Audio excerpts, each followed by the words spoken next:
It has to be professional. It has to be well produced. It has to meet or exceed the standards that the voiceover industry sets forward. We see a lot of talent early on who just buy a microphone, hook it up to their computer, and just read from some text that they find. That does not a demo make. It's just not professional, and the people in this industry will hear it and go, next. We have a running joke around here. The name of the game is you suck. You have 5 seconds or less in which to impress me. When professionals who are already in the industry listen to demos and assess this process, we are looking for folks who know and understand what they're doing.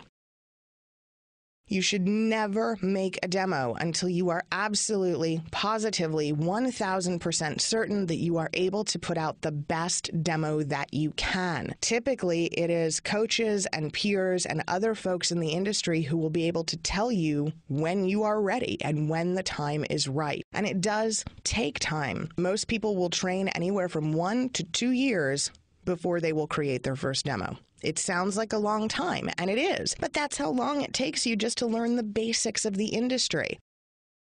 Demos have an expiration date. It's kind of like a carton of milk. They're going to go bad, and they're going to go bad fast. Because early on, your skills are still developing. You are still learning. Your career is evolving, and it's going to evolve very quickly. And if you make a demo, it's guaranteed that within 6 months to a year, you're going to look back on that demo and go, ugh, that's horrible. I'm so much better than that now. And guess what? You're going to have to make a whole new demo. Early on in a voice career, you might make a demo a year.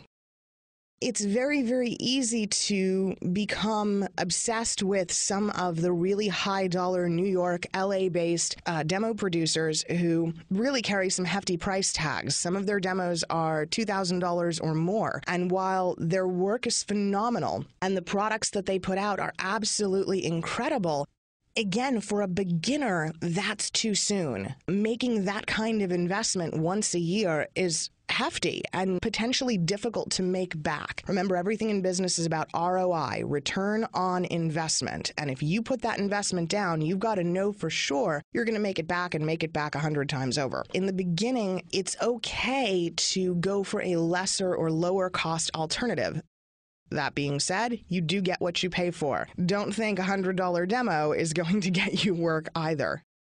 Most of what you've heard about working from home is very, very true. I am speaking to you right now from inside a recording booth in my garage. This is how most voiceover talent operate. No, it really can't. Not if you expect to be successful. Part-time efforts in voiceover yield little to nothing unless you already have a full-time job elsewhere in the industry. If you're full-time in radio or television or broadcasting, if you are full-time and you work for a production facility, if you're an audio producer, yeah, probably you'll do okay. But if you were previously an accountant and you're planning on going into voice work part-time, you're going to have a really hard time making a living off of that part-time investment. It's just not realistic. People who have the most success in this industry treat it and go after it like a full-time career. Yes, you do need a recording studio. You have to have access to your own professional-grade equipment, and you will have the burden of purchasing, maintaining, and operating this equipment. The average home studio right now can run anywhere from $1,500 to $5,000 or more, depending on the type of equipment you put in, what you already have to work with, and the space you have available to you. Understand those things before you, again, make this leap headfirst into the VO pool.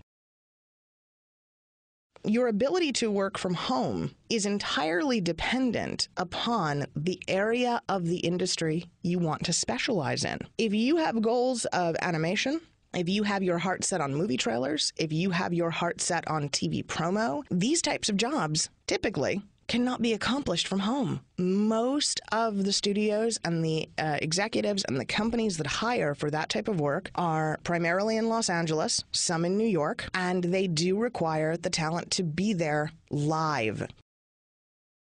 Voiceover is not a blanket or umbrella term. There are a half a dozen or more different types of voiceovers that a voice talent can specialize in. Every single voice talent who's out there, who's successful, who's making a living, who is marketing themselves and running a business, does in fact have a specialty. And then they might get some overspill from other areas here or there, a little to the left, a little to the right. If you don't know the different types of voiceovers that you can specialize in, and you don't know where or what you are well suited for, then you're directionless inside of building a business.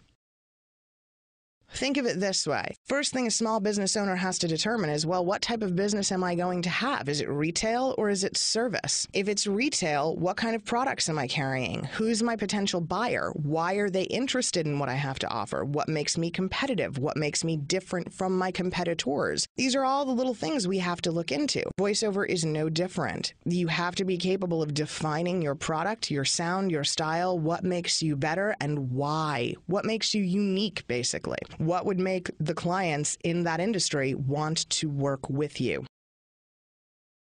It requires a very deep understanding of those clients. It also requires a deep understanding of their needs and their industry as a whole. So you can see again where education becomes a critical part of this.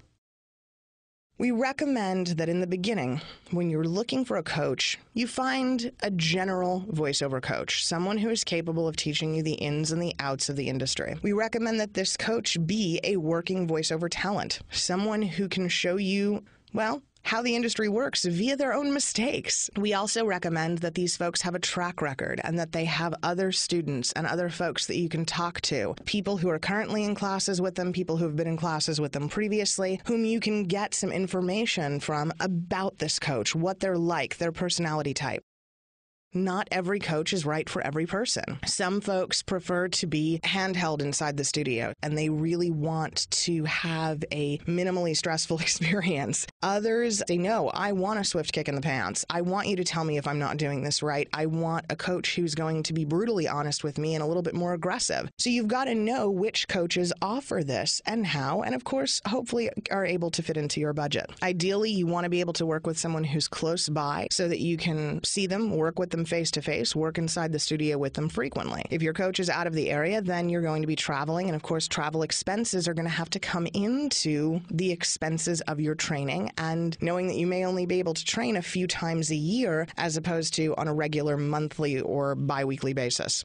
Over time, you will be able to seek out, and hopefully with recommendations from your current coach or your general voice coach, you will be able to then work with and find the coaches whose specialty aligns with your area of interest so that you can seek out their training. Once you've got the basics laid down, once you have a foundation to stand on, you can go and seek out these expert areas of the industry and work with the coaches who can help you to better establish those wants and needs and help you to further enhance your overall voiceover education and knowledge. Our goal as a company is to educate and to help start, accelerate, and dominate as a voiceover artist. That's our motto. What we create is an environment where you can feel secure that if you are working with a VO career consultant or coach, you're being given credible, knowledgeable industry advice, that we're going to be honest with you, and that we are going to recommend products and services that will benefit you now and in the long run. But the nice thing is we're not just recommending the services of our company. We believe that not all companies and coaches are right for everyone. Therefore, we recommend other companies and voiceover coaches that we believe have the ability to enhance your skills and have the ability to assist you. And it doesn't matter, again, if they're with our company or not. What's important to us is that you get the best education possible and that we assist you in becoming a viable member of the voiceover community. If you'd like to speak with us in person, if you'd like to have a phone consultation or an evaluation, they are free and we are more than happy to assist you with that process. We can talk to you about our products and services, and of course, we can talk to you about the products and services of other reputable voiceover companies and help you to see where and how to invest your money the wisest. Thanks, and have a great day.